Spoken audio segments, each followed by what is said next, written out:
आपणा सर्वांना ख्रिस्तामध्ये सलाम व सर्वांना हॅपी सॅबॅथ. शाबास शाळेमध्ये आपणा सर्वांचे हार्दिक स्वागत आहे. आजच्या मिशन स्टोरीचा अहवाल आहे परमेश्वराच्या साह्यानं बरे होणे. एका केंद्रीय शाळेच्या शिक्षकेने एका सेवंथ डे ॲडव्हेंटिस्ट जोडप्याला त्याच्या आरोग्याविषयी सेमिनार ऐकल्यानंतर बाजूला घेतले आणि त्यांना विचारू लागले की माझ्या सासूला पाठदुखीचा फार भयंकर त्रास आहे, तेव्हा तिच्याकरता तुमच्याकडे काही इलाज आहे का? शिक्षिका आयशानं ह्या जोडप्यांना आपल्या सासूच्या घरी बोलावले.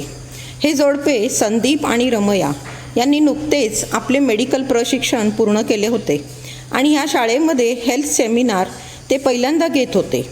त्यांना बायबल व एलन जी व्हाईट यांच्या लिखाणातून नैसर्गिक उपाय द्यायचा होता. घरी गेल्यानंतर त्यांनी पाहिले की एक वयस्कर महिला जिचे नाव शुभांगी होते, त्यांना बिछाण्यावर पडलेले पाहिले. त्यांनी आपल्या दुखण्यावर फार पैसे खर्च केले होते, परंतु त्याचा काही उपयोग झाला नाही आणि आता अशी परिस्थिती होती की त्या चालू फिरू शकत नव्हत्या. त्या घरामध्ये एकट्या राहत होत्या. त्यांची सून व मुलगा आपल्या मुलाला घेऊन वेगळे राहायला गेले होते, कारण त्यांना शुभांगीची सेवा करायची कंटाळा आला होता. संदीपनं शुभांगीचे सर्व मेडिकल कागद पाहिले. रामयानं त्याचे सर्व औषधं तपासले. दोघांनी एकमेकाकडं असहाय्यानं पाहिले.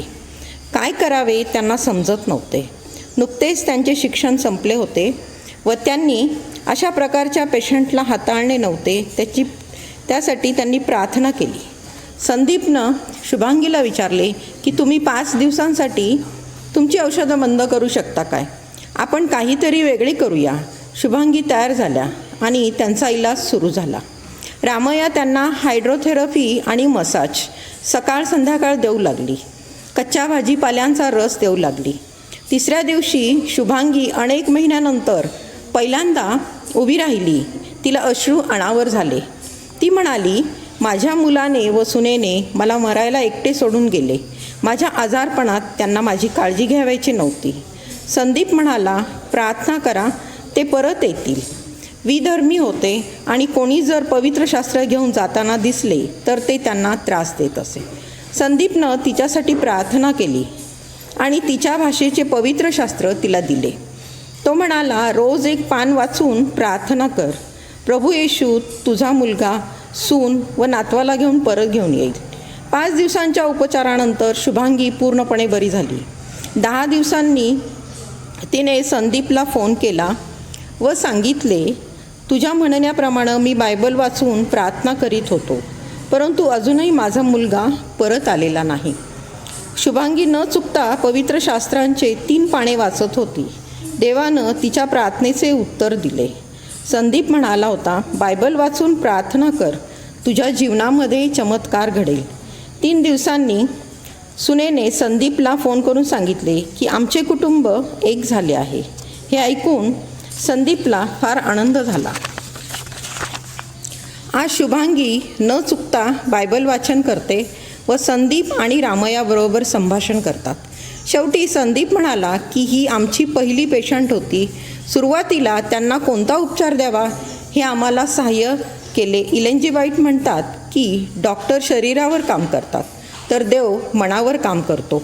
ह्या तिमाहीच्या 13व्या शाबाताच्या वर्गणीचा काही भाग संदीप आणि रामया ज्या भागात राहतात म्हणजे बँगलोर ह्या ठिकाणी 2 चर्च बांधण्यासाठी उपयोग होणार आहे. कृपया प्रार्थनेत आपण आठवण ठेवूया. आपण प्रार्थना करूया. हे आमच्या स्वर्गातील प्रिय देवा, प्रभू परमेश्वर पित्या, शाबाताचा दिवस दाखवलास याबद्दल आभार मानते. तुझ्या नावाला धन्यवाद देते पित्या. प्रभू परमेश्वर पित्या, ह्या मिशन स्टोरीसाठी बापा जी काय आम्ही वाचन केलेलं आहे त्याच्यावर तुझा विपुल आशीर्वाद पाठव. आणि प्रभू परमेश्वर पित्या, प्रत्येक कुटुंबासाठी प्रार्थना करून प्रभू त्यांना सहकार्य करावं अशी तू दया कृपा प्रत्येकाच्या मनात घाल. प्रभू परमेश्वर पित्या, शाबाताचा जो धडा आता आम्ही घेणार आहोत त्यामध्ये देखील प्रभू तो समजण्यास आम्हाला शक्ती व सामर्थ्य पुरव आणि तुझ्या पवित्र आशीर्वादानं सर्वांना कळण्याचं अंतकरण दे. प्रभूजी, आमच्या हातून झालेल्या पापाची चुकांची दयेने कृपेने क्षमा कर आणि प्रभू शाबाताचा आशीर्वाद तू आम्हा प्रत्येकाला दे. प्रभू परमेश्वर पित्या, ही लहानशी विनंती तारणारा प्रभू येशू ख्रिस्त याच्या गोड आणि प्रिय नावानं मागते, म्हणून तू ऐक. आमेन.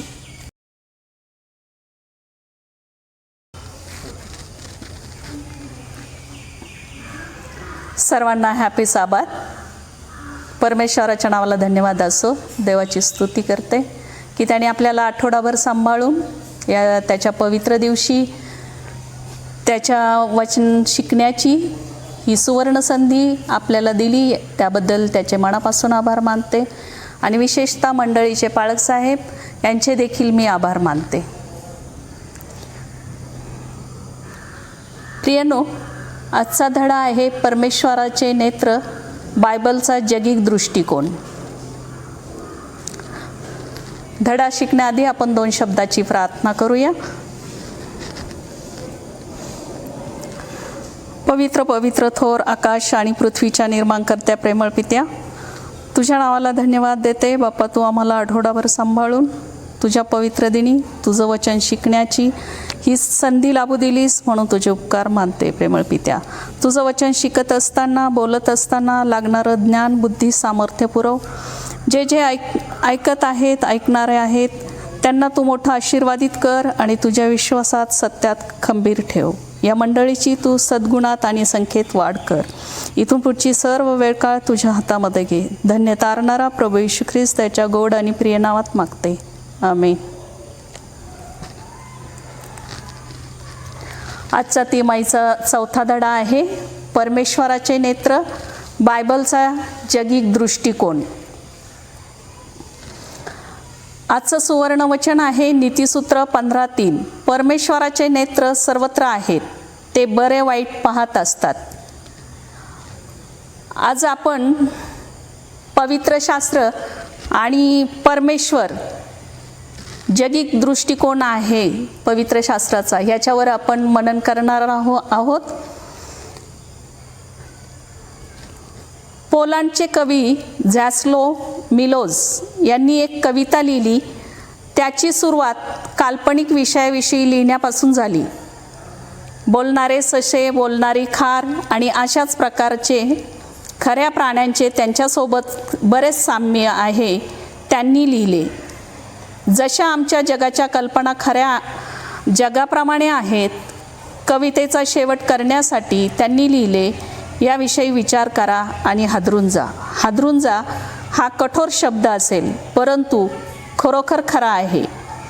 जेवढे काही मानव जगाविषयी विचार करतो ते कदाचित पूर्णपणे चुकीचे असेल. उदाहरणार्थ, जवळजवळ 2000 वर्ष जगातील पुष्कळ हुशार आणि उच्च शिक्षित लोकांना वाटत असे की पृथ्वी विश्वाच्या मध्यभागी स्थिर आहे. आज पुष्कळ हुशार आणि उच्च शिक्षित लोक विचार करतात की मानवाचा विकास सुरुवातीला अगदी सामान्य सजीव आकारातून झाला, म्हणजे उत्क्रांतिवाद. मानव प्राणी म्हणून आपण जगाकडे तटस्थ स्थितीतून कधीच पाहत नाही. आपण त्याला नेहमी आणि केवळ अशा गाळणीद्वारे पाहतो. जे आपल्या भोवती असणाऱ्या जगाला आपण कसे स्पष्ट करतो आणि समजतो याच्या प्रभावावर आहे. या गाळणी जगिक दृष्टिकोन म्हणतात आणि ते इतके महत्त्वाचे आहे की ते आपण आपल्या तरुणांना शिकवतो आणि मंडळी, प्रौढ सभासदांना देखील बायबलचा दृष्टिकोन सांगितलेला आहे. इथे रविवारचा धडा बघूयात आपण. परमेश्वराचे नेत्र. ऑक्सफर्ड विद्यापीठातील एका प्राध्यापकाने सिद्धांत मांडला की सर्व जग आणि आपल्या भोवती असलेले सर्व काही त्यातील वास्तविक म्हणजे खरं काहीच नाही. त्याऐवजी आपण एलियनच्या वंशातून परग्रहावरनं आलेलो आहोत आणि हे संगणक, आजचं जे संगणक आहे त्याला हे जोडलेलं आहे की आपण हे जे जगात आहोत खरं वास्तविक ते काहीच नाही आणि आपण कशातून आलेलो आहोत? एलियनच्या वंशातून. पण हे जरा आश्चर्यकारक सिद्धांत वाटतो, तरी तो एक महत्त्वाचा प्रश्न निर्माण करतो. वास्तविकतेचा गुणधर्म काय? येथे 2 मोठी शक्यता असलेली उत्तरं दिली आहे, जरी यातील एकच संयुक्त असेल. प्रथम, विश्वास आणि त्यातील सर्व काही आपण देखील केवळ आहोत. कशाने त्याची उत्पत्ती केली नाही, कशानेही त्यास आकार दिला नाही, ते फक्त येथे आहे. हा एक मूर्खपणाचा मुद्दा आहे. देव नाही, काहीच दैव नाही. वास्तविकता ही आहे की शुद्ध साधन सामुग्री शुद्ध नैसर्गिक आहे. जसे कोणीतरी म्हटले आहे की 2500 वर्षापूर्वी केवळ अणु आणि पोकळी होती. हा जगिक दृष्टिकोन एक पहिला सिद्धांत सांगितलेला आहे इथे. प्रथम विश्व आणि त्यातील सर्व काही, आपण देखील केवळ आहोत. ह्याची उत्पत्ती ते असं विद्यापीठातल्या प्राध्यापकाचं म्हणणं आहे की आपली उत्पत्ती ही केवळ आहे आणि हे कशाने त्यास आकार दिला नाही का. आणि हे खरं तर म्हणजे आपण वेड्यापणाचंच म्हणू शकतो. देव नाही, दैवी शक्ती नाही असं या मुद्द्यात म्हटलेलं आहे. आणि दुसरा जो दृष्टिकोन आहे त्यात सांगितलेला आहे कोणीतरी दैवी व्यक्तीने विश्वाची निर्मिती केली. ते खरोखर अधिक तर्कसंगत आहे, अधिक संयुक्त, अधिक समंजसपणाचे दिसते या कल्पनेपेक्षा की विश्व हे फक्त आहे ज्याला कुठलेही स्पष्टीकरण नाही. ही स्थिती नैसर्गिक जगाचा परामर्श घेते. अणु आणि पोकळी यांचे जग, परंतु ते त्याबरोबर मर्यादित नाही. ते फारच मोठ्या वास्तविकतेकडे निर्देश करते. तसेच अधिक खोल आणि अनेक पैलू असलेला आहे. आज आपण नेहमीच नास्तिक, आधिभौतिकवादी दृष्टिकोन ऐकतो, तसे नाही. ऑक्सफर्ड विद्यापीठाच्या प्राध्यापकांनी जो सिद्धांत मांडला आहे त्याच्यात त्यांनी 2 प्रश्न उपस्थित होतात. एका पहिल्या मुद्द्यात सांगितलं आहे की हे जे वास्तविक आहे यात हे काहीच नाही, जग नाही, म्हणजे जग आहे, जगातलं हे काही कोणी त्याला आकार दिलेला नाही, ते कोणी निर्मिती केलेली नाही. आणि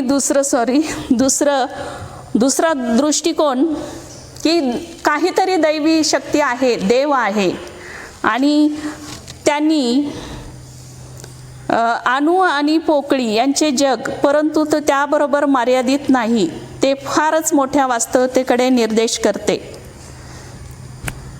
आणि जर ह्याला आपण जर बायबलचं आपण दृष्टिकोनातून पाहिलं, ही जी वास्तविकता आहे, ज्यांचं म्हणणं आहे एक की जगात हे कशाने काही निर्मिती नाही झालेली, हे केवळ हे आहे, कशाने उत्पत्ती केलेली नाही, की त्याला आकार दिला नाही, ते फक्त इथं आहे. आणि दुसऱ्या याच्यात दैवी शक्ती आहे असं म्हटलेलं आहे. याला जर आपण पवित्र शास्त्राचा आधार घेतला तर स्तोत्रसंहिता 53:1 तिथं वचन म्हणतं की मूढ आपल्या मनात म्हणतो देव नाही, लोक दुष्ट व अमंगळ कृत्य करतात, सत्कृत्य करणारा कोणी नाही. जे आपण वरचा मुद्दा जो बघितला की हे काहीच नाही, उत्पत्ती कशानेही केली नाही. नीतिसूत्र काय म्हणतं? नीतिसूत्र 53:1 मूढ लोक आपल्या मनात म्हणतो देव नाही, लोक दुष्ट व अमंगळ कृत्य करतात, सत्कृत्य करणारा कोणी नाही. आणि योहान 3:मध्ये पण सांगितलेलं आहे की देवाने जगावर एवढी मोठी प्रीती केली की त्याने आपला एकुलता एक पुत्र दिला. आणि तो पुत्र याच्यासाठी दिला की जगाचा नाश होऊ नये, यासाठी त्याने आपला पुत्र दिलेला आहे. आणि नीतिसूत्र आपलं जे सुवर्ण वचन आहे 15:3 ते म्हणतं की परमेश्वराचे नेत्र सर्वत्र आहेत, ते बरे वाईट पाहत आहेत. म्हणजे प्रियांनो, आपल्याला इथे आपण जर म्हणतो काहीच नाही, हे कशाची उत्पत्ती ही कशाने नाही, तर देवाचं इथं वास्तव सांगितलेलं आहे. देवाची वास्तविकता म्हणजे देवाचं खरेपण इथं नमूद केलेलं आहे पवित्र शास्त्रात. कोणत्याही ख्रिस्ती शिक्षणाच्या वास्तविकतेच्या मध्ये केवळ देवाचे नाही तर कोणत्या प्रकारचा देव तो आहे, एक वैयक्तिक देव जो आम्हावर प्रीती करतो आणि जो आम्हाशी संपर्कात असतो, तो चमत्काराचा देव आहे. जरी नैसर्गिक नियम वापरीत असला तरी तो त्या नियमांशी बांधला गेला नाही आणि तो ते नियम त्याला हवे तेव्हा बदलू शकतो. ह्या प्रकारच्या शिकवणीचा दृष्टिकोन विशेषतः आज आपल्या दिवसात समयोचित आहे, कारण पुष्कळसे बौद्धिक जग दावा करते की विज्ञानाचा त्यास पाठिंबा आहे. अगदी उघडपणे आणि क्षमायाचना न करता नास्तिकवाद आणि नैसर्गिक जगिक दृष्टिकोन शिकवतात. लक्षात आलं का? मी जे वचन सांगितलं की योहान 3:16 इथं तेच नमूद केलेलं आहे. एक वैयक्तिक देव आहे जो आम्हावर काय करतो? प्रीती करतो. तो नेहमी आपल्या संपर्कात राहतो. आपल्या संपर्कात राहतो. तो आपला देव चमत्काराचा देव आहे. तो जिवंत असा देव आहे. आणि हे जे निसर्गाचे नियम आहेत तो हवे तेव्हा तो बदलू शकतो. त्याची सत्ता आहे त्याच्यावर. हवे तेव्हा, जसे की कुमारिकेला त्यांनी देवदूत पाठवून दर्शन देवदूताने दिलं आणि म्हटलं की तुला पुत्र होईल आणि तो याकोबाच्या घराण्यावर राज्य करेल आणि त्याची सत्ता युगानुयुग टिकेल, असं पवित्र शास्त्रात नमूद केलेलं आहे. आणि तो दाविदाचे राजासन त्याला देईल असं पवित्र वचन म्हणतं. आणि ते सत्य आहे, ती वास्तविकता आहे. प्रिय, आपण सोमवारचा धडा बघू. लेबनिझचा प्रश्न. पुष्कळ वर्षापूर्वी एक जर्मन विचारवंत आणि लेखक ज्याचे नाव गॉटफ्राईड विलेम लेबनिझ यांनी एक मूळ आणि पायाभूत प्रश्न विचारला. काहीच नाही याच्याऐवजी काहीतरी का आहे? आता इथं जर्मन विचारवंत आहे लेबनिझ, ह्याने प्रश्न विचारलाय, जर काहीच नाही याच्याऐवजी काहीतरी का आहे? म्हणजे आहे पण आणि नाही पण. मग काय आहे? तर आपण ह्याला पवित्र वचनातून ह्याला आपण उत्तर देऊ शकतो. उत्पत्ती 1:1 काय म्हटलेलं आहे? परमेश्वर देवाने आकाश व पृथ्वी निर्माण केली, नाही का? परमेश्वर देवाने आकाश व पृथ्वी निर्माण केली. आणि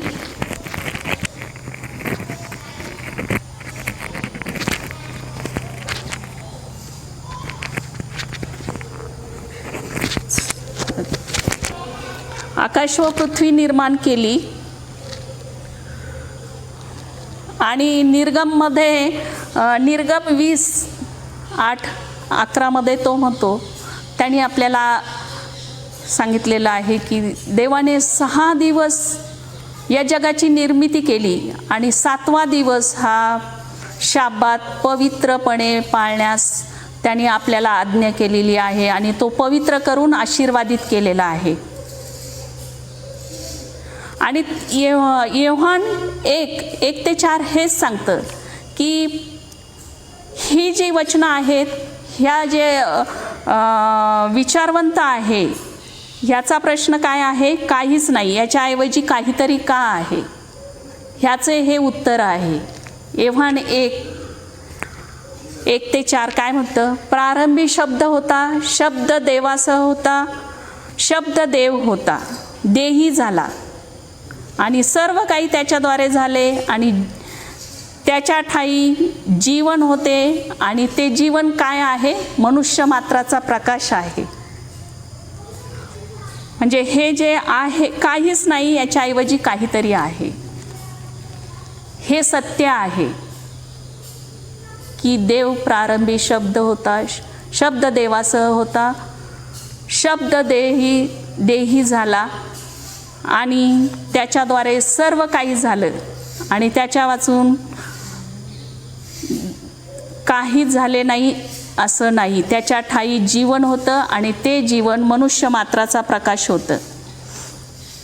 हे आश्चर्यकारक आहे की बायबलमध्ये देवाच्या अस्तित्वाला कसे गृहीत धरण्यात आले आहे. उत्पत्ती 1ची सुरुवात गुच्छाच्या तर्कसंगत वादविवादाने करण्यात आली नाही. देवाच्या अस्तित्वासाठी या ठिकाणी त्याचे अस्तित्व केवळ गृहीत धरण्यात आले आहे. आणि त्या सुरुवातीच्या बिंदूपासून देव उत्पन्न करता म्हणून बायबल आणि त्याच्या पानामध्ये प्रगट केलेले सर्व सत्य उघड करण्यात आले आहे. उत्पत्ती 1ची सुरुवात गुच्छाच्या तर्कसंगत वादविवादाने करण्यात आली नाही. गुच्छाच्या म्हणजे आपण म्हणू बंच, म्हणजे देवानी उत्पत्ती 1:1 देवानी पृथ्वी व आकाश निर्माण केलं.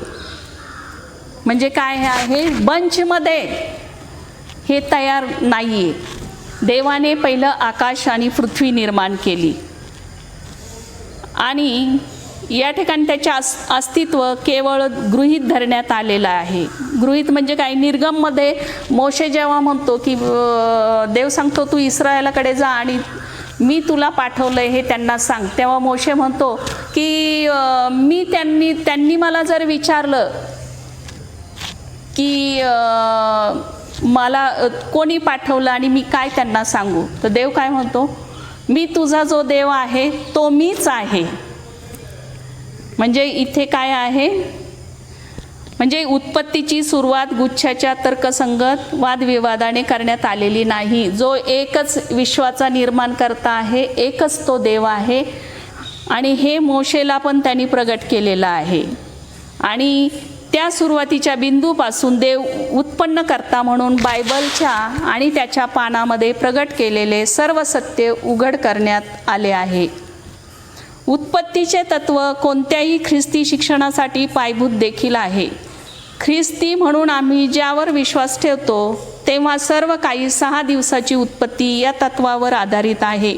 बायबलची सुरुवात प्रायश्चित्ताच्या विधानाबरोबर झाली नाही किंवा नियमशास्त्राविषयी किंवा क्रूसाविषयी किंवा पुनरुत्थानाविषयी किंवा दुसऱ्या येण्याविषयी नाही.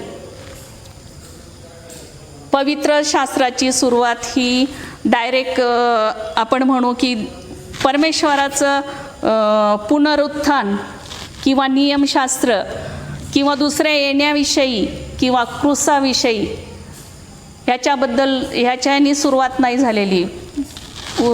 बायबलची सुरुवात कशाने झालेली आहे, उत्पत्ती. देवाने काय उत्पन्न केलं पहिलं त्याच्यापासून देवाची सुरुवात झालेली आहे आणि तिथून पुढे सगळे या घटना त्यात येतात.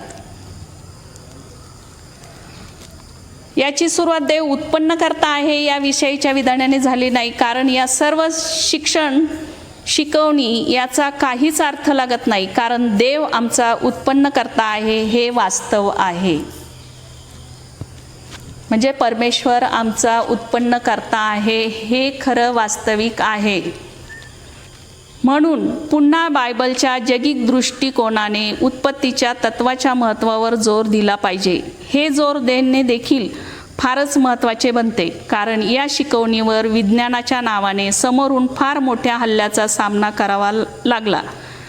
उत्क्रांतीवाद, लाखो वर्षाचे जीवन, हळूहळू विकसित होणे आणि अचानकपणे सुरुवात होणे सर्व काही आहे, परंतु लाखो लोकांचा, ज्यांना ठाऊक नाही अशांचा बायबलवरील विश्वास नष्ट झाला. याची कल्पना करणे कठीण आहे की अशी शिकवण जी बायबलच्या अधिक विरोधात आहे आणि सर्वसाधारणपणे ख्रिस्ती विश्वाच्या विरोधात उत्क्रांतीवादापेक्षा, म्हणून उत्क्रांतीवादाच्या कल्पनेला कसे तरी बायबलच्या उत्पत्तीच्या तत्वाशी सुसंगत करण्याचा प्रयत्न केला गेला. हे अगदी नास्तिकतेच्या उत्क्रांतीवादापेक्षा वाईट आहे. बायबलची निंदा केल्याशिवाय आणि ख्रिस्ती लोकांच्या विश्वासाची खिल्ली उडवल्याशिवाय हे होणे नाही. बायबलचा जगिक दृष्टिकोन बघू आपण. प्रस्तावनेमध्ये सांगितल्याप्रमाणे आपण कोणीही जगाला तटस्थ दृष्टिकोनातून पाहत नाही. उदाहरणार्थ नास्तिक आकाशातील धनुष्याकडे पाहतो आणि त्याला केवळ तटस्थ लक्षणीय गोष्ट दिसते. मानवाने त्याला अर्थ देण्याचा ठरवल्यापेक्षा त्याला दुसरा कुठलाही अर्थ नाही. याच्या विरुद्ध जर कोणी त्यास बायबलच्या दृष्टिकोनातून पाहत असेल तर त्याला केवळ तटस्थ लक्षणीय गोष्ट दिसणार नाही. तटस्थ दृष्टिकोनातून पाहणं म्हणजे तटस्थ म्हणजे एकच दृष्टी, म्हणजे इकडं नाही वळायचं, इकडे नाही वळायचं, सरळ आपलं सरळच एक बाजू. म्हणजे तुम्ही बाकीचं आजूबाजूचं काही आहे त्याच्याभोवती हे आपण त्याचा विचार करत नाही, तटस्थ भूमिका. आणि हे नास्तिक जेव्हा पाहतो, याचं खूप छान उदाहरण दिलेलं आहे नोहाच्या काळातलं इंद्रधनुष्याचं, की नास्तिक जेव्हा ते धनुष्य बघतो तो फक्त तेवढं त्याला धनुष्यच दिसतं.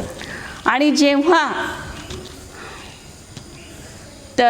जर कोणी त्यास बायबलच्या दृष्टिकोनातून पाहत असेल तर त्याला पाणी आणि प्रकाश दिसेल, पाणी आणि प्रकाश दिसेल आणि त्यांची एकमेकांशी होणारी क्रिया देखील त्याला दिसेल. आणि देवाने दिलेल्या सगळ्यात महत्त्वाचं, देवाने दिलेल्या अभिवचनाची खात्री मिळेल की जगाचा नाश पुन्हा पाण्याने करणार नाही. जो नास्तिक आहे तो तटस्थ म्हणजे एकच आपला दृष्टिकोन पुढं लक्ष ठेवून की ह्याच्या बाजूला काय नाही, फक्त इंद्रधनुष्य दिसतंय आकाशात. पण जेव्हा तुम्ही पवित्र शास्त्राच्या दृष्टिकोनातून बघता ते इंद्रधनुष्य, तेव्हा तुम्हाला पाण्याची आठवण येते, प्रकाशाची आठवण येते. आणि देवाने जो मानवाबरोबर करार केलेला आहे की यापुढे मी पाण्याने जगाचा नाश करणार नाही, याची आपल्याला आठवण येते. आणि हे बघा, हे इंद्रधनुष्य मनुष्याबरोबर त्याच्या कराराचे चिन्ह म्हणून दिले आहे. देवाचा हेतू होता की नंतरच्या पिढीतील लेकरांना हे वैभवी इंद्रधनुष्य स्वर्गावर जेव्हा पसरते तेव्हा त्यांनी विचारावं, त्याचा अर्थ विचारावा. त्यांच्या मातापित्यांनी त्यांना जलप्रलयाची गोष्ट पुन्हा सांगावी आणि त्यांनी सांगावे की जो सर्वाहून उच्च आहे त्याने धनुष्य वाकवला आणि त्यास ढगामध्ये स्थापित केले व आश्वासन दिले की यानंतर कधीही पाणी पृथ्वीवर बुडविणार नाही. 7 डे ॲडव्हेंटिस्ट लोकांसाठी बायबल आमच्या विश्वासासाठी पायाभूत वचन राहते. ते आपणास जगिक दृष्टिकोन शिकवते, गाळणी ज्याद्वारे आपण जग पाहावे आणि समजावे, जी फारच नाउमेद करणारी व गुंतागुंतीची जागा आहे. पवित्र शास्त्र एक नमुना निर्माण करते की आम्ही स्वतः ज्या वास्तविकतेमध्ये आहोत ती अधिक चांगल्या प्रकारे समजण्यास आम्हास मदत मिळावी, ज्याचा आम्ही भाग आहोत आणि ज्यामुळे आम्ही नेहमीच गोंधळलेले असतो. बघा, हे पवित्र शास्त्राचं हे वास्तविकता जी आहे, पवित्र शास्त्र एक नमुना निर्माण करते की आम्ही स्वतः ज्या वास्तविकतेमध्ये आहोत ती अधिक चांगल्या प्रकारे समजण्यास आम्हास मदत होते. म्हणजे देवाचं जे आपण वास्तविकतेमध्ये जे आपण गोंधळलेलो आहोत, जी गुंतागुंत आहे ते समजण्यासाठी आपल्याला हे पवित्र वचन काय करतं, आपल्याला मार्गदर्शन करतं. आणि त्यांनी दिलेलं आहे आपल्याला कुठल्या वचनाद्वारे आपण जो हा गोंधळ आहे तो हे करू शकतो. इफिस 6:12 मध्ये म्हटलं आहे की आपले झगडणे रक्त मांसाबरोबर नाही तर सत्ताबरोबर, अधिकाऱ्याबरोबर, सध्याच्या जगातील काळोखातील अधिपतीबरोबर आहे, आकाशातील दुरात्म्याबरोबर आहे. प्रियांनो, हा जो गोंधळ आहे या वचनाद्वारे आपल्याला स्पष्ट करता येतो. इफिस 6:12 आपलं झगडणं हे रक्तमांसाबरोबर नाही तर काय आहे, सध्याच्या जगातील अधिपतीबरोबर, आकाशातील दुरात्म्याबरोबर आहे. दुरात्म्याबरोबर म्हटलं तर आपण असं हे नाही म्हणू शकत की परिस्थिती किंवा आपल्याला चीड आणणारे, वैताग देणारे, मन दुखवणारे, उपद्रव देणारे, क्रोधास पेटवणारे लोक आपले खरे शत्रू नाहीत, हे आपणास लक्षात ठेवले पाहिजे. सैतान आणि त्याचे दुरात्मे ह्या आपल्या शत्रूविरुद्ध आपली लढाई चालू आहे. काळोखातील हा अधिपती म्हणजे जे देवहीन लोक आहेत त्यांना उत्साहित, प्रभावित करून देवाच्या हेतूंना, योजनांना आणि इच्छांना विरोध करतात. ते निरनिराळ्या योजना आणि डावपेच आखून लोकावर, विशेषतः ख्रिस्ती विश्वसणाऱ्यावर नेहमी हल्ले करतात. आणि प्रियांनो, या दुष्ट शक्तीचे थवेच्या थवे आहेत आणि अधिकार श्रेणीनुसार अतिशय संघटित असे ते दुष्टांचे साम्राज्य आहे. म्हणजे आपले कुणाबरोबर आहे, हे काय आहे, हे दुरात्म्याचं सगळं कार्य आहे. जे देवाचे विश्वासणारे आहेत, जे देवहीन लोक आहेत, त्यांना हे दुरात्मे उत्साहित करून, जे देवाचे विश्वासणारे आहेत त्यांच्यावर हल्ले करून, त्यांच्या ज्या योजना आहेत, ज्या देवाच्या योजना आहेत, ज्या इच्छा आहेत, त्यांच्यावर काय करतं, हे उधळून लावतो. आणि हे जे दुरात्मे आहेत, हे कशा आहेत, थव्याच्या थव्यानी आहेत आणि अतिशय संघटित असे ते दुष्टांचे काय आहे, साम्राज्य आहे. पुढील वचन जर आपण पाहिलं, रोम 8 मध्ये आपल्याला म्हटलेलं आहे की देव आपल्यावरच्या स्वतःच्या प्रीतीचे प्रमाण हे देतो की आपण पापी असताना ख्रिस्त आपल्यासाठी मरण पावला. मार्क 13:7 म्हणतो, तुम्ही लढायाविषयी ऐकाल हे आवश्यक आहे, तुम्ही घाबरून जाऊ नका. ह्या वास्तविकतेमध्ये प्रियांनो, तुम्हाला अनेक गोष्टींना अडचणी येतील, अनेक हे होतील. तर वचन काय सांगतंय, जे तुमचा गोंधळ आहे, जो काही तुम्हाला जगाची वास्तविकतेमध्ये जे गोंधळून आपण जातो, त्यासाठी ही वचनं आपल्याला काय करतायत, आधार देत आहेत. आणि ही सत्य वचनं आहेत आणि ती आपल्याला प्रगट केलेली आहेत. 7 डे ॲडव्हेंटिस्ट म्हणून आपण बायबलची शिकवण घट्टपणे धरून ठेवली पाहिजे, कारण हे देवाचे मानवासाठी प्रगट केलेले सत्य आहे. आपल्यासाठी जगाविषयी पुष्कळ गोष्टी स्पष्ट केल्या आहेत, ज्या आपल्याला कधीच माहीत झाल्या नसत्या किंवा समजल्या नसत्या. म्हणून सर्व ख्रिस्ती शिक्षण देवाच्या वचनामध्ये मुळावलेले व स्थिरावलेले असले पाहिजे आणि जी शिकवण याच्या विरोधात असेल ती नाकारली गेली पाहिजे.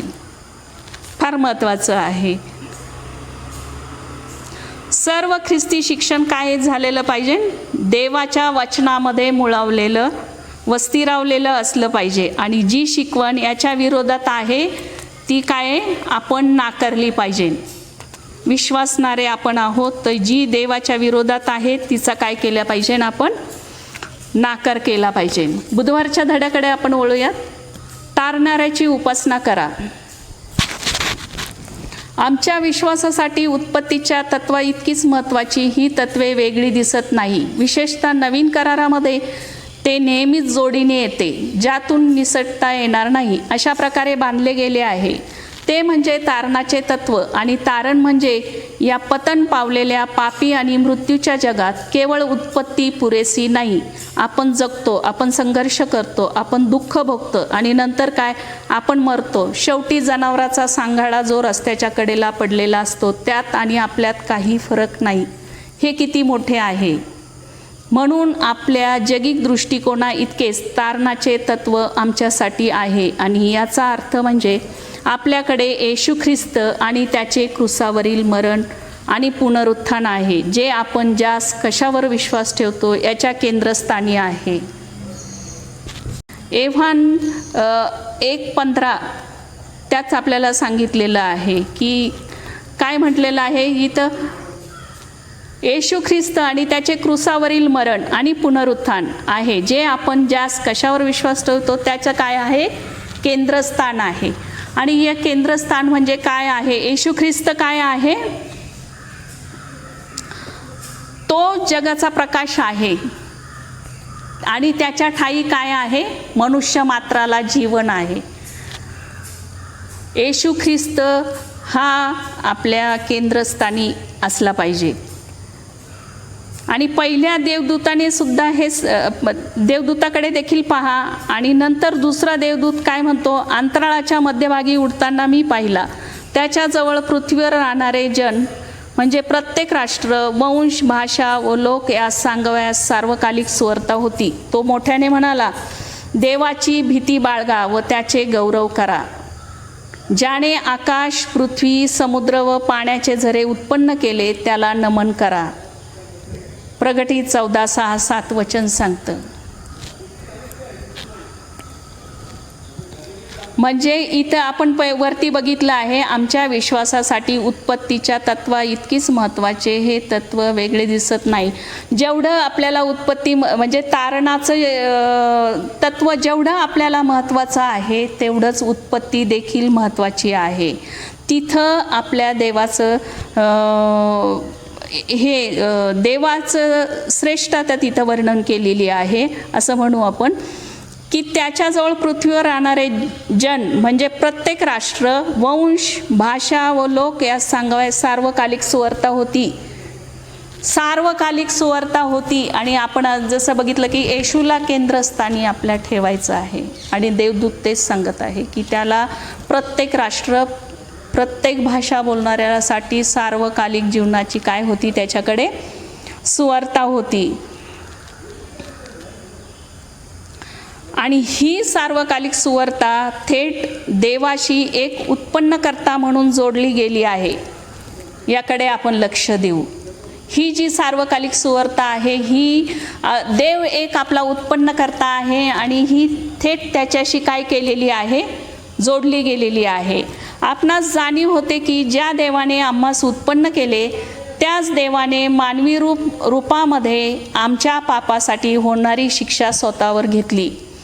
यात काही आश्चर्य नाही की आम्हास त्याची उपासना करण्यासाठी बोलवण्यात आले आहे. जेव्हा आपणास जाणीव होते की खरोखर आमचा विश्वास कशासारखा आहे तेव्हा आपल्याकडून दुसरा प्रतिसाद असावा.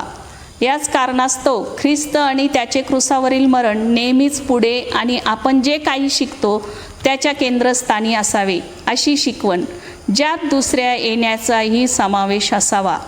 कारण ख्रिस्ताचे पहिले येणे त्याच्या दुसऱ्या येण्याशिवाय आपणासाठी खरोखर काहीही चांगले करू शकत नाही. होय, कदाचित कोणीतरी पवित्र शास्त्रातून असा वादविवाद करील की ख्रिस्ताचे पहिले व दुसरे येणे हे एकाच घटनेचे 2 भाग आहेत, जसे की तारणाची योजना. योहान 1 मध्ये व्यक्त केलेल्या कल्पनेवर अधिक मनन करण्यास सांगितलेलं आहे. ते आपण बघितलेलं आहे की योहान 1 मध्ये काय म्हटलेलं आहे की त्याच्या ठाई जीवन होतं आणि ते जीवन मनुष्य मात्राचा काय होतं, प्रकाश होतं. आणि त्याचं हे क्रूसावरील मरण हे नेहमीच आपण समोर ठेवून, केंद्रस्थानी ठेवून आपण शिकलो पाहिजे की त्याचा यामध्ये दुसऱ्या येण्याचा पण समावेश आहे.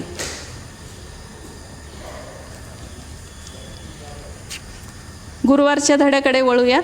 देवाचे नियमशास्त्र. फार वर्षापूर्वी फ्रान्समध्ये संपूर्ण राष्ट्र देहांताची शिक्षा देण्याच्या प्रश्नावर वादविवाद करीत होते. ती काढून टाकण्यात यावी का, ती नसावी याची वकिली करणाऱ्या लोकांनी फ्रान्सचे प्रसिद्ध लेखक व तत्त्वज्ञानी मायकल फाउकॉल्ट यांच्याशी संपर्क साधला आणि त्यांनी त्यास सांगितले की त्यांच्यातर्फे त्यांनी संपादकीय लिहावे. त्यांनी काय केले, त्यांनी सल्ला दिला की केवळ देहांताची शिक्षा रद्द करू नये तर संपूर्ण तुरुंगवासाची पद्धत काढून टाकावी आणि सर्व कायद्यांना सोडून द्यावे. का? कारण मायकल फाउकॉल्टसाठी नीतिमत्तेची सर्व पद्धत ही केवळ मानवाने तयार केलेली जे सत्यमध्ये आहेत त्यांनी लोकांवर ताबा ठेवण्यासाठी मानवाच्या कल्पना वापरण्यात आल्या आणि म्हणून नीतीच्या कायद्याला संग्रह यास कोणतीही वैधता नाही. त्यांचे मत किती झालं असले तरी या ठिकाणी आपण तर्कसंगत समस्येचा परिणाम पाहतो जो खरोखर इतका नवीन नाही. मोशेने देखील हजारो वर्षापूर्वी इस्रायलामध्ये याची हाताळणी केली. आज या स्थळी आपण प्रत्येकजण आपल्या नजरेस योग्य दिसतील त्या गोष्टी करीत आहोत, तशा करू नका.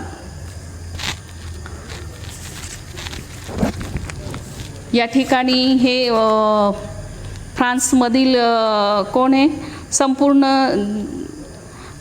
फ्रान्सचे प्रसिद्ध लेखक व तत्त्वज्ञानी म्हटलेलं आहे. आणि त्यांनी काय म्हटलेलं आहे, देहांताची शिक्षा ही रद्द करायची का काढून टाकायची का तुरुंगातून त्यांचं म्हणणं असं आहे, रद्द न करता त्या वासियाची पद्धतच ही काय करा, बंद करा आणि कैद्यांना सोडून द्या. पण इथे काय सांगले, त्यांचे मत किती जहाल असले तरी या ठिकाणी आपण तर्कसंगत समस्येचा परिणाम पाहतो जो खरोखर इतका नवीन नाही. मोशेने देखील हजारो वर्षापूर्वी इस्रायलामध्ये याची हाताळणी केली. या स्थळी आपण प्रत्येकजण आपल्या नजरेस योग्य दिसतील त्या गोष्टी करीत आहोत, तशा करू नका. शास्त्रे 17:6 म्हटलेलंच आहे बघा. काय आहे म्हटलेलं,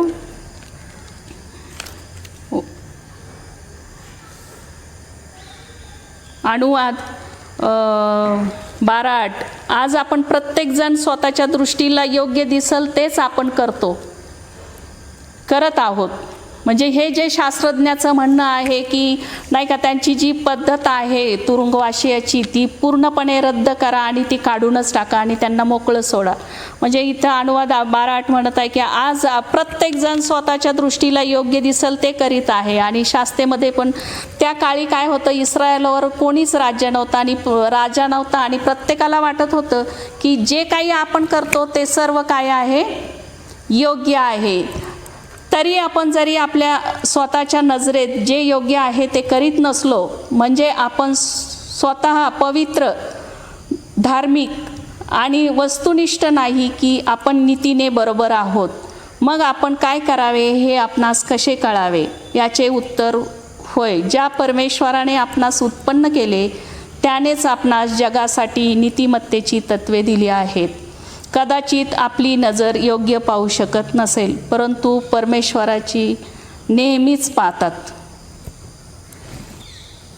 नीतिमत्तेबद्दल इथं सांगितलेलं आहे. नीतिमत्तेची तत्त्वे आपल्याला दिलेली आहेत, त्यासाठीच आपल्याला काय केलेलं आहे, आज्ञा लावून दिलेल्या आहेत आणि त्या किती महत्त्वाच्या आहेत आणि आपण त्या योग्य दृष्टिकोनातून पाहण्याची काय गरज आहे. इथं वर अनुवाद 12:8 म्हणतच आहे की जो तो आपल्या दृष्टीला जे योग्य दिसल ते करत आहे. पण आपण जर बायबलच्या दृष्टिकोनातून पाहिलं तर ज्या आपल्याला नीतिमत्तेसाठी ज्या दिलेल्या आहेत आज्ञा, त्या पालन करणं हे खूप आपल्याला गरजेचं आहे. आणि इथं नीतिमत्तेच्या वर्तणुकीबद्दल ही वचने आपणास काय शिकवतात यात आपल्याला दिलेलंच आहे. अनुवाद 6:5 काय म्हटलेलं आहे की तू आपला देव ह्याच्यावर पूर्ण मनाने, पूर्ण जीवाने, पूर्ण बुद्धीने, पूर्ण शक्तीने प्रीती कर. आणि आपण दुसरं ह्याच्यात जर बघितलं की मत्तय 22:38 मला वाटतं 22:38 बाळकसाहेब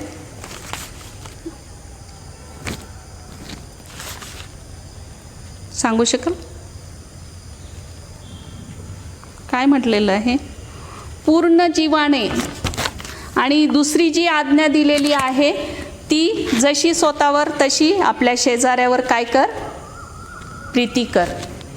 म्हणजे नीतिमत्तेचं आपल्याला इथं वर्तन कसं आपलं असावं याचं आपल्याला बायबलच्या दृष्टिकोनातून स्पष्टरित्या सांगितलेलं आहे. आपण पूर्ण जीवाने मत्तय 22:37 म्हटलेलं आहे. हीच आज्ञा मत्तय 22:37 आहे. अनुवादमध्ये म्हटलेलं आहे जीव, मन, शक्ती आणि बुद्धी. आणि मत्तय 22:37 अंतःकरण, जीव, मन असं सांगितलेलं आहे. शक्तीने प्रीती कर असं सांगितलेलं आहे. म्हणजे मानवी स्वभावाचे चारही पैलू या आज्ञेमध्ये नमूद केलेले आपल्याला दिसतात. आणि जो कोणी या ख्रिस्ताच्या आज्ञेवर विश्वास ठेवतात आणि तो देत असलेल्या आध्यात्मिक तारणाचा स्वीकार करतात, त्याच्याकडून देव ज्या प्राथमिक गोष्टीची अपेक्षा करतो ती म्हणजे त्याने आपल्या सर्वस्वासह त्याच्यावर काय करायचं आहे, प्रीती करायची आहे. तुमच्या सर्वात मोठ्या इच्छा आणि आकांक्षाचा स्रोत उद्दिष्ट आहे की तुम्ही देवाशी पूर्णपणे विश्वासू आणि निष्ठावंत आहात तुमच्या जीवनाच्या प्रत्येक क्षेत्रात त्याचे हेतू तुम्हाला मार्गदर्शन करतात, असा त्याचा अर्थ आहे. या आज्ञेचा अर्थ असा होतो. देवावरील प्रीती ही जीवनाला काय करते, मार्गदर्शन देणारी आहे आणि आपल्यावरील त्याच्या प्रीतीने प्रेरित झालेली, आमच्यासाठी त्याच्या पुत्राला दयाला भाग पाडणारी काय आहे, ही प्रीती आपल्या अंगी असली पाहिजे. संपूर्ण जीवाने, संपूर्ण शक्तीने असं म्हटलेलं आहे, संपूर्ण बुद्धीने. परमेश्वरावर प्रीती करणे ह्याचा संबंध तुमचा केवळ इच्छा, भावना, निष्ठा ह्यांच्याशी आहे आणि त्या ख्रिस्तावर आणि त्याला गौरव देणाऱ्यावर केंद्रित असली पाहिजे. धडाई आपल्याला तोच सांगतो. जी आपण त्याच्यावर प्रीती करतो ती काय आहे, त्याला गौरव देणारी, गौरव देण्यावरती काय असली पाहिजे, केंद्रित असली पाहिजे. तुम्ही स्वतः जे आहात, तुमचे संपूर्ण अस्तित्व असे जीवनाचे वर्णन करता येईल. म्हणजे तुमचे संपूर्ण अस्तित्व ख्रिस्तासोबत एक झाले आहे. केवळ भावनाच्या आधारे आपण त्याची सेवा करू शकत नाही. म्हणून काय म्हटलेलं आहे, संपूर्ण बुद्धीने देवावर काय कर, प्रीती कर. आणि संपूर्ण बुद्धीने म्हणजे काय आहे, ही स्वइच्छेने ती कृती करायची आहे. स्वइच्छेने आपण ती कृती करतो. देवावर प्रीती करणं म्हणजे संपूर्ण शक्ती आणि सर्व प्रयत्न देवाची सेवा करणं आणि त्याच्या उद्दिष्टाचा प्रसार करणं मेन महत्त्वाचा हेतू.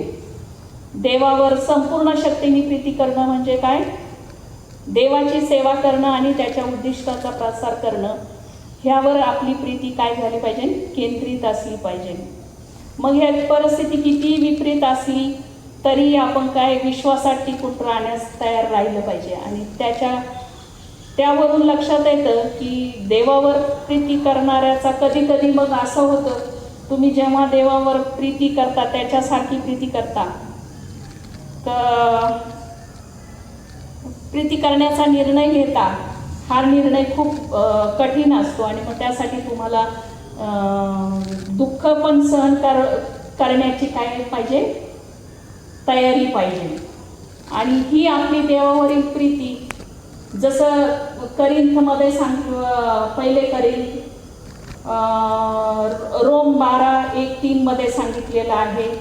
हे जे इफिसमध्ये सांगितलेलं आहे, या प्रीतीप्रमाणे काय असली पाहिजे, आपली देवावरील प्रीती असली पाहिजे. म्हणजे हे नीतीच्या बायबलच्या दृष्टिकोनातून ज्या आपल्याला आज्ञा महत्त्वाच्या आहेत, त्या आज्ञाचं थोडक्यात मी तुम्हाला स्पष्टीकरण बोलले. हे किती महत्त्वाचं आहे. जर आपण तारण आपल्या जगित ख्रिस्ती दृष्टिकोनाशी मध्यवर्ती केले तर मग जसे आपण मागच्या आठवडी पाहिले, देवाच्या आज्ञा 10 आज्ञा मध्यवर्ती असल्या पाहिजेत. सरतेशेवटी जर पाप नाही तर आपली मुक्तता कशापासून होईल, जी देवाच्या आज्ञा मोडणं आहे. फार महत्त्वाचा मुद्दा आहे. जर आपल्याला आज्ञाच नसत्या तर आपल्याला पापापासून मुक्तता झाली असती का?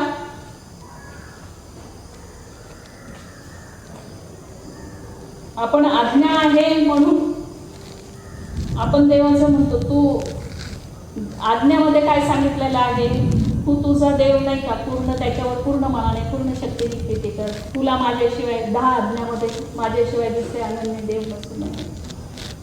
म्हणजे ह्या ज्या आज्ञा आहेत, ह्या आज्ञा आपल्याला किती महत्त्वाच्या आहे.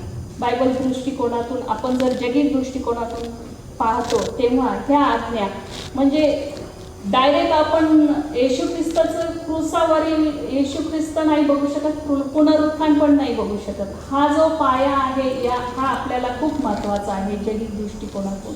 आणि जर आज्ञा नाही, मुक्तता आपण तर मग पापापासून आपली मुक्तता कशी होईल? ही देवाच्या आज्ञा मोडणे आहे. देवाच्या नियमशास्त्रा वाचून शुभवर्तमानाचा काहीच अर्थ होत नाही. हे एक कारण आपणास ठाऊक आहे की ज्यामुळे अद्यापही आज्ञा आपल्यासाठी बंधनकारक आहेत, तरी त्या आपले कारण करण्यास असमर्थ असल्या म्हणून. जरी आपण आज्ञाचं पालन केलं तरी आपलं कारण होऊ शकतं का? नाही, तरी सुद्धा आज्ञाही आपल्याला तेवढ्याच महत्त्वाच्या आहेत आणि त्या काय सांगितलेलं आहे, बंधनकारक देखील आहेत. नियमशास्त्राची शाश्वता ज्या शाबाताचा समावेश आहे. जर शिक्षण हे देवाची प्रतिमा आमच्यामध्ये पुनर्स्थापित करण्याच्या मदतीसाठी आहे, तेही शक्य करून या जीवनात, तर मग अगदी पायाभूत पातळीवर देवाचे नियमशास्त्र उंचवले पाहिजे. ख्रिस्ताच्या प्रकाशाच्या उदाहरणामध्ये जो नीतिमत्तेचा संग्रह आपणास दाखवतो की खरोखर देवाच्या नजरेत खरं काय आहे. शुक्रवारचं अधिक विचारात म्हटलेलं आहे, शिक्षणाचा खरा हेतू आत्म्यामध्ये देवाची प्रतिमा पुनर्स्थापित करणे आहे. एलन जी व्हाईट म्हणतात, आपणास दिसेल की का ख्रिस्त जैविक दृष्टिकोन ॲडव्हेंटिस्ट शिक्षणासाठी आवश्यक आहे. सत्य शेवटी या आधीच आपण नोंद घेतली आहे की शिक्षणामध्ये आणि शिक्षण स्वतः अपरिहार्यपणे चांगले नाही. लोकांना शिक्षण देता येईल, ते उच्च शिक्षित होऊ शकतील, पण त्या कल्पना आणि स्वभाव बायबलमध्ये सापडणाऱ्या होऊ शकतील, तत्वांच्या विरोधी असतील. आणि म्हणूनच आम्ही सेव्हन्थ डे ॲडव्हेंटिस्ट म्हणून आमची शिक्षण पद्धती ख्रिस्ती जैविक दृष्टिकोनावर आधारित असावी. याचा अर्थ मग सर्वसामान्यपणे शिक्षणाची सर्व क्षेत्रे जसे विज्ञान, इतिहास, नीतिमत्ता, संस्कृती आणि इत्यादी त्याच्या दृष्टिकोनातून शिकवले जावे. ही अडचण करते त्याला विरोध किंवा त्याच्याकडे दुर्लक्ष करणे, जसे आधी सांगितले आहे, परंतु उजळणी करण्यास योग्य आहे. तटस्थ हेतू अशी कोणतीही गोष्ट नाही जीवनाची वास्तवतेची जी एखाद्या जगिक दृष्टिकोनाच्या गाळणीतून पाहिली जाईल. मग तो जगिक दृष्टिकोन संयुक्तपणे आणि रचनात्मक रीतीने विचारात घेतला आहे. म्हणून पायापासून बायबलचा दृष्टिकोन सेव्हन्थ डे ॲडव्हेंटिस्ट शिक्षणासाठी महत्त्वाचा आहे. प्रियनो, आपण आज देवाची प्रीती, बायबलचा जैविक दृष्टिकोन या मुद्द्याकडे आपण पाहिलं. देवाचं अस्तित्व पाहिलं, उत्पत्ती पाहिली आणि तारणाची योजना आणि देवाचं नियमशास्त्र याविषयी आज आपण या धड्यातून ऐकलेलं आहे, वाचलेलं आहे. आणि देवबाप हे सर्व समजण्यास तुम्हा सर्वांस सहाय्य करो. आमेन.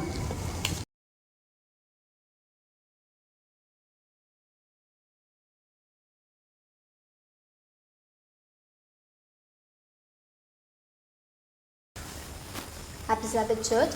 On the behalf of Children Ministry Program, I would like to welcome you all. Now we all are going to sing a special song.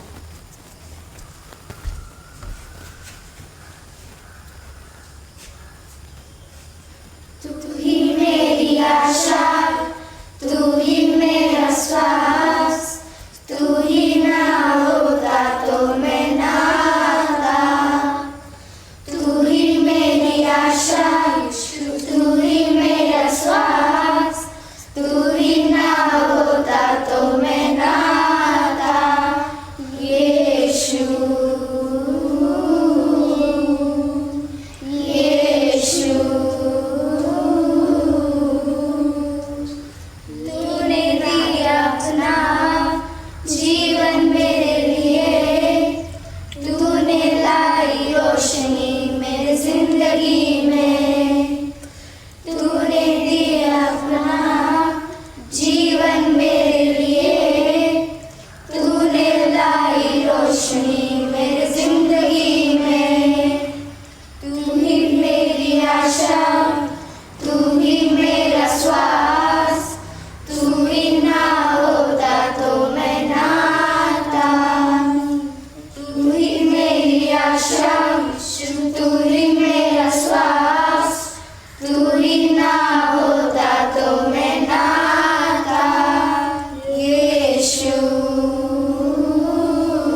आपण प्रार्थना करूया.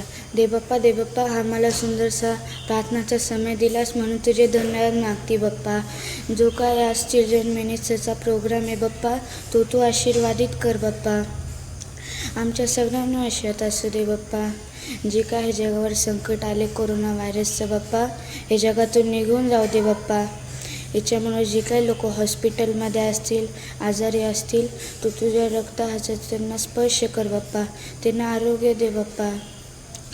ज्या बाप्पा जे तू आम्हाला सांभाळ करतोस या व्हायरसमध्ये, तुझे धन्यवाद मागते बाप्पा.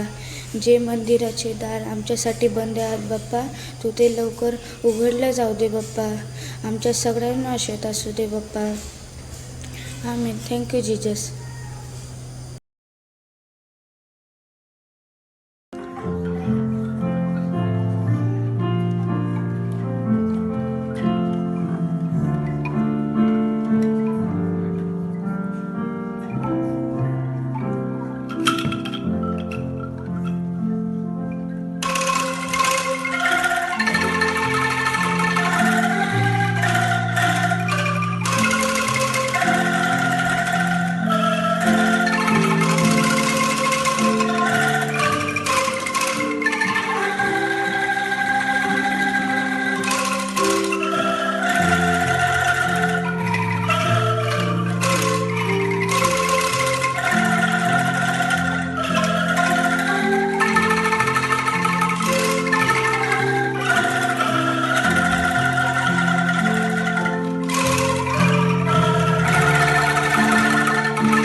Happy Sabbath Church.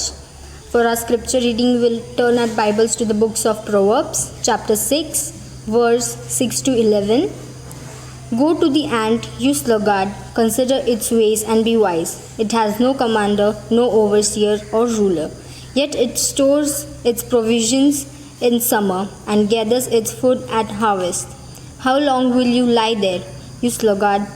When will you get up from your sleep, a little slumber, a little folding of the hands to the rest? And poverty will come on you like a bandit, and scarcity like an armed man. Amen.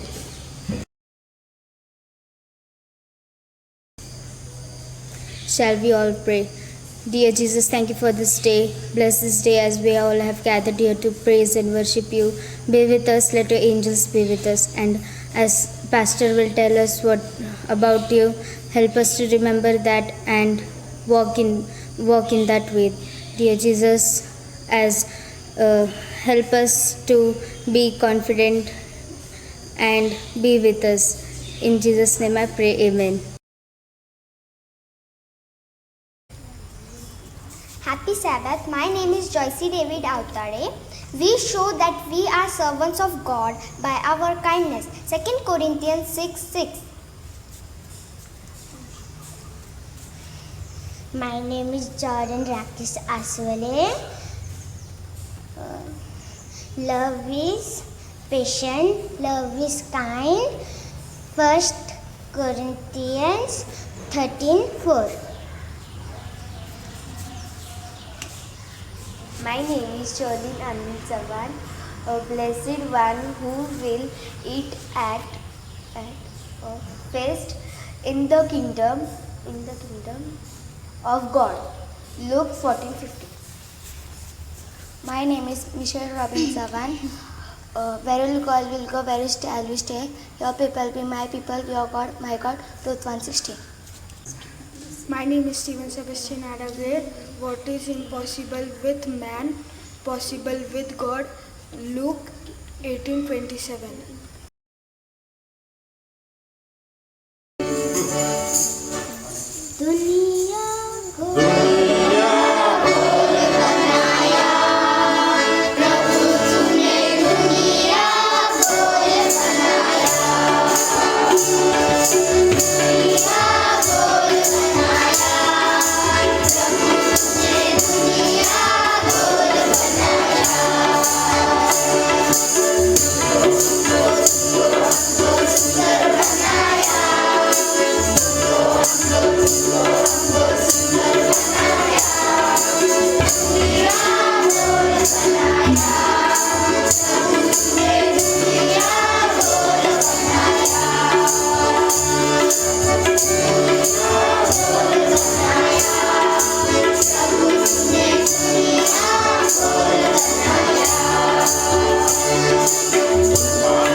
सर्वांना happy सॅबथ. आजचा हा जो शाबात आहे फार विशेष असा आहे, कारण की आपल्या मंडळीतील सर्व लहान लेकरं आजच्या भक्तीमध्ये भाग घेत आहे. चिल्ड्रन्स मिनिस्ट्रीचा हा कार्यक्रम किंवा आजची भक्ती होणार आहे. यामध्ये आपल्या सर्वांचं हार्दिक स्वागत आहे. आणि विशेष करून आज आपल्या मंडळीचे पाळक अवतडे यांची कन्या ग्लोरिया अवतडे ही आज संदेश देणार आहे. मावतेची जी दुसरी किंवा तिसरी वेळ या ठिकाणी संदेश देण्याची. आणि विशेष करून मी वडीलपणाकडे तिचं स्वागत करत आहे. आणि हा जो संदेश आहे तो जनरल कॉन्फरन्स करून हा संदेश आज आपल्याला आलेला आहे. आणि पुढचा जो वेळ आहे ते ग्लोरियासाठी मी देत आहे. Happy Sabbath, everyone. सर्वांना शुभ शाबात. Creation Sabbath is a special time of celebration. आजचा जो शाबात आहे तो उत्पत्तीचा शाबात आहे आणि आज आपण तो या ठिकाणी साजरा करणार आहोत. A chance to rejoice, praise and rest with God as we enjoy the creation He made. आणि परमेश्वराने जे काही उत्पत्ती केलेली आहे आज आपल्याला एक संधी आहे त्याचा आनंद घेण्याची. The Seventh Adventist Church designed the fourth Sabbath in October as Creation Sabbath. आणि 7 डे ॲडव्हेंटिस्ट मंडळीने आजचा हा जो शाबात आहे तो विशेष असा ठरवलेला आहे. This annual celebration is acknowledging God as our creator, an implication that this biblical teaching for us to create worldwide sense of unity in promoting this belief in a positive light. हाचा जो शाबात आहे तो म्हणजे आपल्याला हे दाखवून देत आहे की खरोखर परमेश्वर हा आपल्या सर्वांचा उत्पन्न करणारा आहे. आणि म्हणूनच आजचा हा विशेष शाबात आपण सर्वजण एकत्र येऊन या ठिकाणी साजरा करत आहोत. You don't have to be a Seventh Adventist to celebrate this Sabbath. Everyone is invited to join in celebrating Creation Sabbath. हाचा जो शाबात आहे तो फक्त 7 डे ॲडव्हेंटिस्ट जे सभासद आहेत मंडळीचे त्यांच्यासाठीच नाही परंतु हा सर्वांसाठी आहे. आणि म्हणून या ठिकाणी आम्ही सर्वांना आजचा शाबात साजरा करण्यासाठी आमंत्रित करत आहोत. As Marlon was walking to school one morning, एका सकाळी मार्लिन आपल्या शाळेला चालत असताना he noticed something moving on a leaf of a big bush. त्याने पाहिलेलं आहे की झाडामध्ये एक झुडपामध्ये पाल्यावरती काहीतरी हलत आहे. His curiosity aroused. आणि त्याची उत्सुकता वाढलेली पाहण्यासाठी की ते काय आहे. He must check it out. आणि तो बघण्यासाठी गेलेला आहे. Wow, a green and yellow caterpillar eating the leaf slowly. आणि त्या ठिकाणी एक हिरवगार सुरंट पाला खात आहे.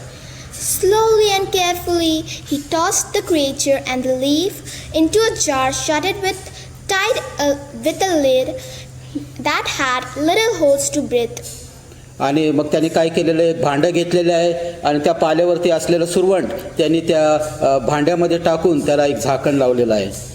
Marlon proudly had his show and tell station at the school that morning. आणि मग सकाळी त्या शाळेमध्ये गेल्यानंतर सर्व ते बघत होते हे काय आणलंय मार्लिनने काय आणलंय. Marlon proudly had his show and tell session at the school that morning. आणि त्या सकाळी मार्लिन फार गर्वाने जे काय त्यांनी त्या भांड्यामध्ये आणलं होतं ते सर्वांना तो दाखवत होता. Other children had lots of questions for him. आणि दुसरे जे लेकरं होते त्यांच्याकडे पुष्कळसे प्रश्न होते त्याला विचारण्यासाठी. Do you know that the caterpillar do nothing but eat all time? तुम्हाला माहीत आहे का हे जे सुरवंट आहे त्याला इंग्लिशमध्ये कॅटरपिलर म्हटलेलं आहे की तो फक्त पाल्यावरती बसून ते पाले खात असतो. Looking at them, you would never imagine that they turn into moths and then into butterflies, but they do. Marlon said smartly. Marlon त्या ठिकाणी त्या लेकरांना सांगितलेले आहे की हे जे सुरवंट आहे किंवा कॅटरपिलर आहे त्याच्यानंतर त्याचं परिवर्तन होऊन मॉथ बनतं किंवा पतंग आपण मराठीत म्हणतो पतंगा बनते आणि त्यानंतर पाखुळ्या बनतात त्याचे. Moths and butterflies lay eggs and hatch as caterpillars. Declared Marlon smilingly. आणि हे जे पतंग आहे किंवा पाखुळे आहेत ते अंडे देतात आणि त्या अंड्याच्या नंतर सुरवंट तयार होते किंवा कॅटरपिलर तयार होतात. It's amazing God created this transformer animals. आणि खरोखर फार अद्भुत अशा रीतीने परमेश्वराने या सर्वांची उत्पत्ती केलेली आहे. Right after the school, the next day, Marlon and his two buddies, Osman and Jerry, दुसऱ्या दिवशी शाळा सुटल्यानंतर त्याचे मित्र ऑस्मन आणि जेरी सोबत Marlin decided to go to they decided to go for hunting for little creatures again. आणि मग त्या ठिकाणी जंगलामध्ये जाऊन काहीतरी शोधण्याचा या लेकरांनी काय केलेला आहे, प्रयत्न केलेला आहे. They just loved the woods and the wonders of nature. Simply fascinated these energetic boys. आणि जे काय परमेश्वराने उत्पन्न केलेलं आहे ते पाहण्यासाठी आणि या जंगलामध्ये जाण्यासाठी ते फार उत्सुक असे असायचे. Hey guys, look what we have here! Exclaimed Jerry excitedly. होय, जेरीने त्या दुसऱ्या मित्रांना बोलवलं आहे की पहा या ठिकाणी मी काय पाहत आहे, येऊन बघा. As he was looking down in the soil. आणि मग ते जमिनीकडे तो बघत असताना खाली, Wow, what an army of ants marching along. आणि या ठिकाणी पाहत आहे की पुष्कळशा मुंग्या रस्त्यावरून त्या ठिकाणी पुढे चालत आहेत. Marlin blurted out loudly. आणि जोराने मार्लिनने ओरडून सांगितलं की पहा या ठिकाणी मुंग्या आहेत. Hey, did you notice they seem to be in groups working very hard? आणि मार्लिन त्यांना म्हणतात की पहा ते कसे घोळक्यामध्ये सर्वजण मिळून काम करत आहेत. Guys, did you notice that the large group seemed to be carrying food? Pieces of food, declared Osman. आणि हा जो मोठा घोळका त्या मित्रांना सांगत आहे, तुम्ही पाहिलं का कशा प्रकारे तोंडामध्ये अन्न घेऊन ते चालत आहेत पुढं. As the boys bent down low on the ground to observe the activity. आणि हे सर्व मित्र मिळून खाली वाकून ते सर्व मुंग्यांना पाहत असताना, I wonder where they are going with the food. आणि मग ते विचार करू लागले. Asked Jerry curiously. मग ते विचार करू लागले की अन्न घेऊन हे कुठं चाललेले आहेत पुढं. I remember reading once that they have queen ant, worker ant, driver ants, etc. आणि मला आठवतं की मी कुठेतरी वाचलेलं आहे की हे जे मुंग्या आहेत त्यांच्यामध्ये वेगवेगळ्या प्रकारचे कामदार आहेत. त्या ठिकाणी त्यांची एक राणी आहे आणि वेगवेगळ्या प्रकारचे कामदार देखील त्यांच्यामध्ये आहेत. Marlin said proudly, I think this is like a family. आणि मग या ठिकाणी मार्लिन फार मोठ्या गर्वाने म्हणत आहे की मला वाटतं की सर्व हे आहेत ते कुटुंब आहेत. Beware, if you step on this fire ants, you will be on fire, cautioned Jerry with a big laugh. आणि मग त्या ठिकाणी हसत हसत त्यांना म्हणत आहे की दक्षता बाळगा, की तुम्ही या मुंग्यांवरती पाय देऊ नका, असं त्या ठिकाणी त्यांनी मित्राला सांगितलेलं आहे. Didn't the Bible say something about learning from ants? Osman asked with a twinkle in his eye. मग ओस्मानने त्या मित्रांना विचारले की बायबल देखील आपल्याला या मुंग्याकडे बघून काहीतरी शिकण्यासाठी सांगत नाही का? But what can these little things teach us? परंतु ह्या लहान मुंग्या आहेत त्या आपल्याला काय शिकू शकतात? Okay, let us look it up in the Bible to find out what it says, suggested Marlin. चला आपण पवित्र शास्त्राकडे जाऊ आणि पाहूया की हे जे लहान मुंग्या आहेत ते आपल्याला आज काय शिकवत आहेत. And I think it is somewhere in the Psalms or Proverbs where the King Solomon said something about the ants. आणि मला वाटतं या ठिकाणी स्तोत्रसंहिता मध्ये किंवा नीतिसूत्रामध्ये हे वचन आहे, त्या ठिकाणी सलोमन राजा या मुंग्यांविषयी काहीतरी आपल्याला सांगत आहे. Next day, the three boys were excited about their findings. आणि मग दुसऱ्या दिवशी जे लेकर आहेत त्यांना ह्याचा शोध लागल्यानंतर त्यांना फार मोठा आनंद झालेला आहे, फार उत्सुक असे झालेले आहेत. They each found some interesting facts about the ants. मग या मुंग्यांविषयी त्यांना फार चांगली अशी माहिती त्या ठिकाणी मिळालेली आहे. I found it, guys. It's from Proverbs chapter 6 verse 6 to 8. Marlin announced excitedly. आणि मग मार्लिन सांगितलं की मला मिळालेले आहे मित्रांनो नीतिसूत्र 6व्या अध्यायामध्ये हे सर्व वचन आहेत आणि आपल्याला ते मुंग्यांविषयी काहीतरी सांगत आहे या ठिकाणी. Is sure it is from the wise man King Solomon and its excellent advice. आणि माझा विश्वास आहे की हे सर्व जे लिखाण आहे हे सलोमन राजा जो फार ज्ञानी असा होता, त्यांनी सर्व काही या ठिकाणी लिहून ठेवलेलं आहे. Look, Proverbs 6 said we must be not sluggard or lazy bone. आम्ही या ठिकाणी वचन वाचत आहोत आणि वचन आपल्याला सांगत आहे नीतिसूत्र 6 मध्ये की आम्ही आळशी नसू नये, but hard working like the ants. परंतु ह्या जे मुंग्या आहेत कशा प्रकारे कष्ट घेतात त्याप्रमाणे आम्ही सुद्धा काम केलं पाहिजे आणि कष्ट केलं पाहिजे. Jerry interjected. मग या ठिकाणी जेरीने त्याला मध्येच थांबवलेलं आहे बोलताना. Just imagine they labor diligently to gather food in the summer to put away winter. आणि या ठिकाणी कल्पना करा की ह्या मुंग्या उन्हाळ्यामध्ये अन्न गोळा करत आहे, कारण की पाऊस सुरू झाल्यानंतर किंवा थंडी पडल्यानंतर त्यांना बाहेर जाता येणार नाही. Guess what? I learned 2 things from the ant. या ठिकाणी 2 गोष्टी मी या मुंग्यांकडून आज शिकलेल्या आहे. I learned 2 things from this verse. आणि या वचनावरून या ठिकाणी मी 2 गोष्टी शिकलेल्या आहे. Marlin said confidently. मार्लिन या ठिकाणी त्यांना फार विश्वासाने त्यांना सांगत आहे. 1. We must be diligent in everything we do. पहिलं या ठिकाणी मार्लिन त्यांना सांगते जे काय आम्ही करतो ते आम्ही फार विश्वासाने किंवा फार चांगल्या रीतीने सर्व काम आम्ही केलं पाहिजे. 2. We must be work as a team to help one another. आणि मग आपण एकमेकांसोबत मिळून आमचं काम केलं पाहिजे किंवा कार्य आम्ही केलं पाहिजे, हे आज आम्ही या ठिकाणी शिकत आहोत. The Bible teaches wonderful lessons from the nature. आणि उत्पत्तीपासून पवित्र शास्त्र आपल्याला फार अद्भुत असे धडे शिकवत आहे. Exclaimed Osman. हो, या ठिकाणी ओस्मान त्याला या मित्रांना सांगत आहे. Let us read up more to find about another amazing creatures God has made. आणि दुसरे एक जे उत्पत्ती परमेश्वराने केलेले आहे त्याकडे आपलं लक्ष आपण केंद्रित करणार आहोत. Did you see what's moving behind the piece of log? आणि त्या लाकडाच्या मागं पहा, काहीतरी आवाज येत आहे, काहीतरी चालत आहे, दिसतंय का तुम्हाला? Marlin whispered excitedly as he moved closer to the log. आणि मग त्या लाकडाच्या जवळ जात असताना मार्लिन या ठिकाणी त्यांना सांगत आहे, पहा काहीतरी त्या ठिकाणी आहे. Okay, Marlin, wait for us, Jerry said energetically.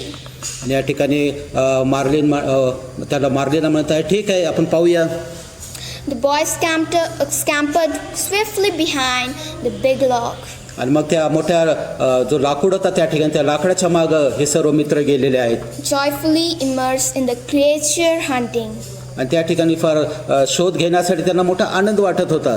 No wonder heavenly worshippers say, "You are worthy, O Lord, to receive glory and honor and power, for you created all things." आणि म्हणूनच आपण परमेश्वराला नेहमी म्हणतो नाही का, तू स्तुतीस पात्र आहेस आणि भयास योग्य असा परमेश्वर आहे, मान सन्मान सर्व कामे तुला देत आहोत. Thank you. आमेन.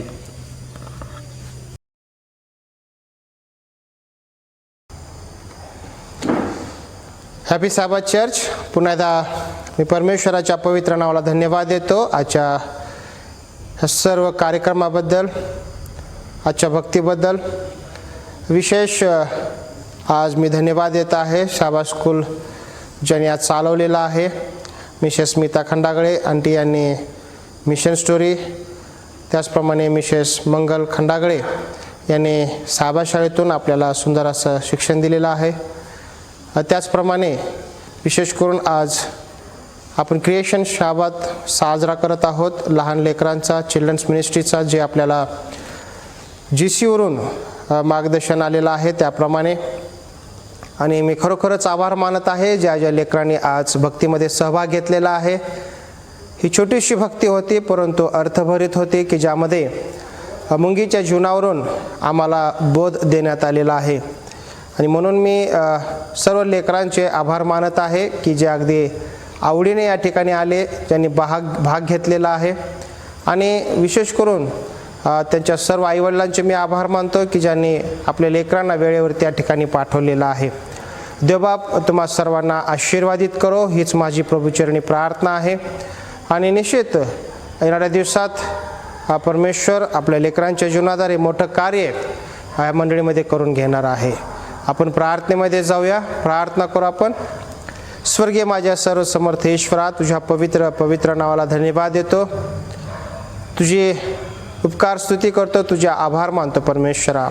आज उत्पत्तीचा शाबात आम्ही साजरा केला असता, विशेष करून लेकरांच्या सहभागितेबद्दल आम्ही तुला धन्यवाद देत आहोत, तुझे आभार मानतो परमेश्वरा. आज त्यांच्याद्वारे तू आमच्याशी बोललास, आमची भेट घेतलीस, तुझे आभार मानत आहे. विशेष करून परमेश्वरा ग्लोरिया यांनी जो जीशूवरून आलेला संदेश होता तो आमच्या समोर मांडला प्रभूजी, त्याबद्दल आम्ही आभार मानतो. त्याचप्रमाणे ज्या लेकरांनी आज सहभाग घेतलेला आहे त्यांच्याही सहभागितेबद्दल धन्यवाद देतो प्रभूजी. झालेल्या शाबास शाळेबद्दल तुझे आभार मानतो. मिशन स्टोरीबद्दल आभार मानतो. प्रार्थनेबद्दल परमेश्वरा, जे आमच्या प्रार्थना तू ऐकल्या त्याबद्दलही तुझे आभार मानतो.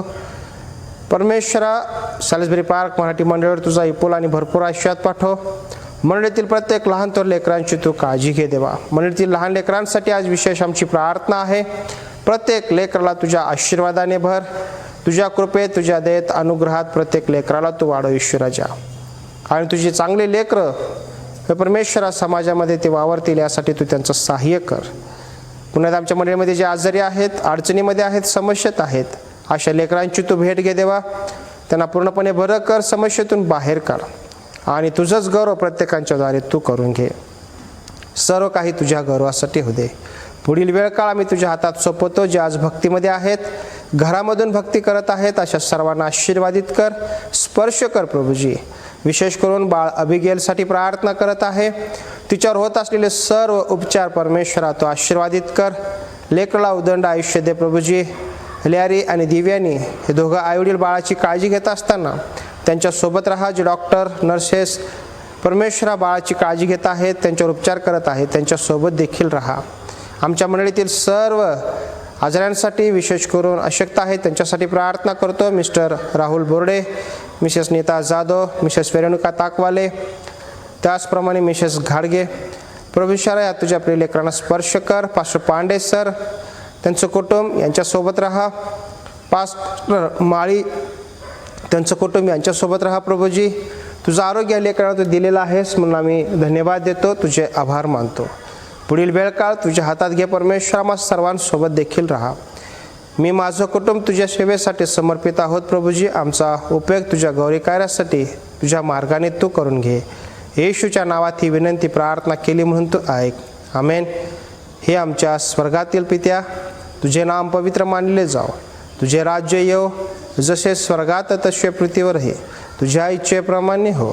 आमची रोजची भाकर आज आम्हास दे, आणि जशा आम्ही आपल्या ऋणास ऋण सोडलेले आहेत तशीच तो आमची ऋणे आज आम्हास सोड. आणि आम्हास परीक्षेत आणू नकोस, तर आम्हास वाईटापासून सोडव. कारण की राज्य, सामर्थ्य आणि गौरव सर्व काळ तुझीच आहेत. आमेन. सर्व समर्थ देव जो बाप याची प्रीती, प्रभू येशू ख्रिस्ताची कृपा आणि पवित्र आत्म्याची सहभागिता आम्हा सर्वांसोबत येथून पुढे सर्व प्रिय लेकरांसोबत सर्वदा असो. आमेन. हॅपी साबात सर्वांना. पुन्हा एकदा मी यावेळेस आभार मानत आहे.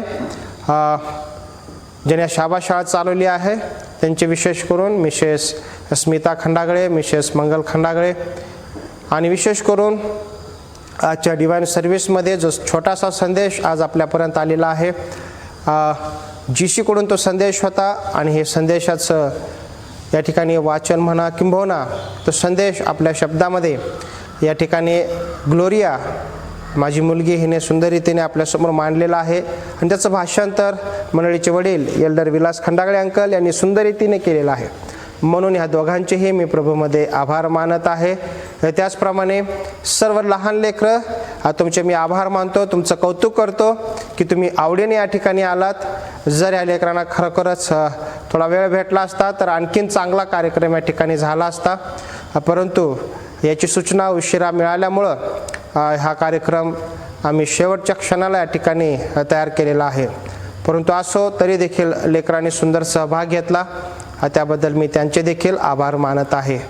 मिस्टर सचिन कसबे यांचेसुद्धा आभार मानतो की जे आमचे व्हिडिओज एडिट करून देतात. देवबाप तुम्हाला सर्वांना आशीर्वादित करो. प्रार्थनेत राहा, एकमेकांसाठी प्रार्थना करा, घरामध्ये राहा, सुरक्षित राहा. God bless you all. Happy सॅबथ.